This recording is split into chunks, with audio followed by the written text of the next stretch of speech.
തകർച്ചകളിൽ നിന്നോടൊപ്പമുള്ള ഈശോയുടെ സാന്നിധ്യം, ആ ഈശോയുടെ സാന്നിധ്യം നിന്റെ ജീവിതത്തിൽ പുതുവഴികളെ തുറക്കുമെന്ന് മാത്രമല്ല, ഇന്ന് കടന്നു പോകുന്ന ഈ ചലഞ്ചസിൻ്റെ നടുവിൽ ഈ ഒരു പ്രതിസന്ധി എന്ന് നീയും ലോകത്തിലുള്ള നിന്റെ ചുറ്റുമുള്ളവരും ചിന്തിക്കുന്ന ഈ ഒരു ടൈമിനെ ഏറ്റവും അനുഗ്രഹപ്രദമായ ഒരു സീസണാക്കി മാറ്റി നിനക്ക് നഷ്ടപ്പെട്ടതൊക്കെ 100 ഇരട്ടിയായി കർത്താവിൻ്റെ ഈ സാന്നിധ്യം നിന്റെ ജീവിതത്തിലേക്ക് തിരികെ മടക്കി നൽകും, എത്തിക്കും.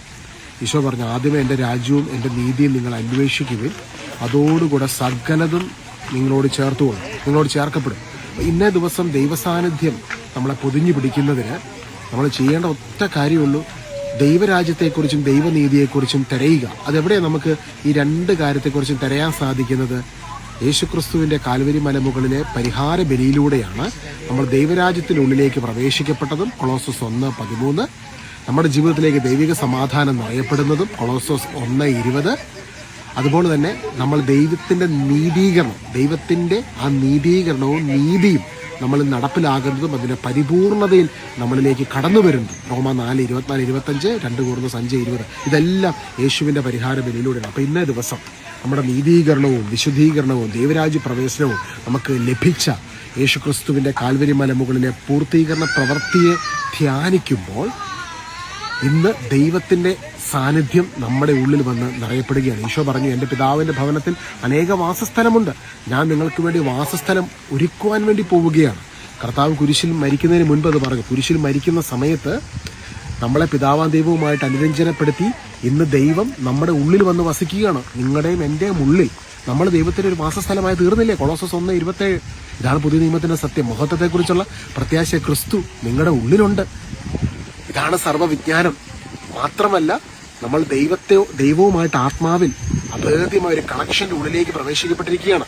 ഇന്ന് ഈ വചനം, ഇന്ന് നിങ്ങൾ എൻ്റെ ശബ്ദം കേട്ടോണ്ടിരിക്കുമ്പോൾ നിങ്ങളുടെ ഉള്ളിൽ ദൈവം വസിക്കുന്നു, എൻ്റെ ഉള്ളിൽ ദൈവം വസിക്കുന്നു. നമ്മൾ ക്രിസ്തുവിൻ്റെ ശരീരത്തിന് അവയവങ്ങളാണ്. We are part of his body. അതുകൊണ്ട് തന്നെ നമ്മൾ ഒരുമിച്ച് പ്രാർത്ഥിക്കുമ്പോൾ, വീഡിയോയിലൂടെ നിങ്ങൾ എൻ്റെ ശബ്ദം കേൾക്കുന്നു, നമ്മൾ ഒരുമിച്ച് പ്രാർത്ഥിക്കുന്ന സമയത്ത് കർത്താവിൻ്റെ സൗഖ്യങ്ങളും അത്ഭുതങ്ങളും അടയാളങ്ങളും നമ്മുടെ ജീവിതത്തിലേക്ക് കടന്നു വരുവാൻ ഇടയായിത്തീരും.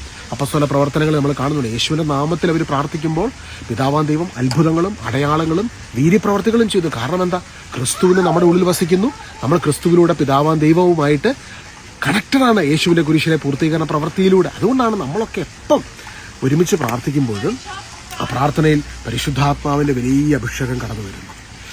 ഇന്ന് തകർന്നിരിക്കുന്ന അവസ്ഥയാണെങ്കിൽ ഈ സന്ദേശം കേട്ടുകൊണ്ടിരിക്കുമ്പോൾ കർത്താവിൻ്റെ സാന്നിധ്യം നമ്മൾ നിറയപ്പെടുമ്പോൾ ഓർത്തോ, ഈ തകർച്ചയെല്ലാം ദൈവം 100 ഇരട്ടി അനുഗ്രഹത്തിന് കാരണമാക്കി തീർക്കും.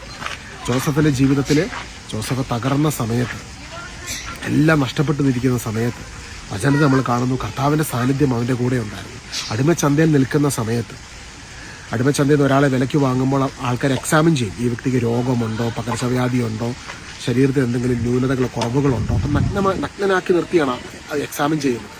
എല്ലാം നഷ്ടപ്പെട്ട് നിൽക്കുന്ന ഒരവസ്ഥയാണ്. ചിലപ്പോൾ ഇന്ന് ജീവിതത്തിൽ തകർന്നു നിൽക്കുന്ന സമയത്ത് ആൾക്കാർ വന്ന് പറയും, നിൻ്റെ കയ്യിലിരിപ്പുകൊണ്ടാണ്, നീ അങ്ങനെ ചെയ്തുകൊണ്ടാണ്, ആ ബിസിനസ് ചെയ്തുകൊണ്ടാണ്, അവിടെ കൊണ്ടുപോയി പണം കളഞ്ഞ് ദൂർത്താണ്, അതാണ് ഇതാണെന്ന് പറഞ്ഞ് നിങ്ങളെ കുറ്റം പറയുകയും വിരളി ചൂണ്ടുകയും ആക്ഷേപിക്കുകയും ഒക്കെ ചെയ്യുമ്പോൾ ഇന്ന് കണ്ണടച്ച് യേശുവേ, ഞാൻ അങ്ങയുടെ കുരിശുബലിയിലൂടെ നീതീകരിക്കപ്പെടുന്നു എന്ന് ഞാൻ തിരിച്ചറിയുന്നു. അവിടുന്ന് എൻ്റെ ഉള്ളിലുണ്ടല്ലോ കർത്താവേ, എൻ്റെ പിതാവുമായിട്ട് അവിടുന്ന് എന്നെ ചേർത്ത് വെച്ചു. ആ കുരിശിലെ പൂർത്തീകരണ പ്രവൃത്തിയെക്കുറിച്ച് കൂടുതൽ ഇന്നൊന്ന് ചിന്തിക്കാമോ?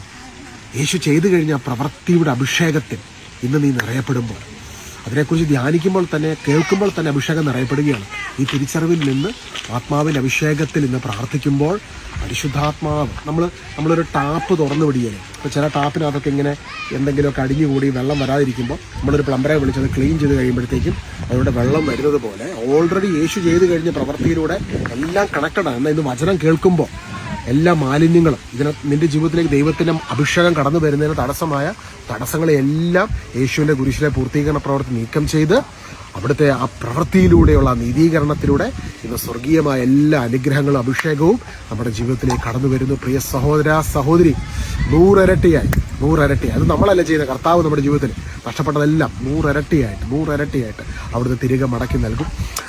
അത് ഈ ഭൂമിയിലും ഈ ജീവിതത്തിലും നിത്യമായ ജീവിതത്തിലും ഇന്ന് ദൈവം വസിക്കുന്ന ദൈവത്തിൻ്റെ മന്ദിരങ്ങളായ ഭവനങ്ങളായ നമ്മുടെ ജീവിതം എല്ലാ മേഖലയിലും അനുഗ്രഹിക്കപ്പെട്ടിരിക്കും. God bless you.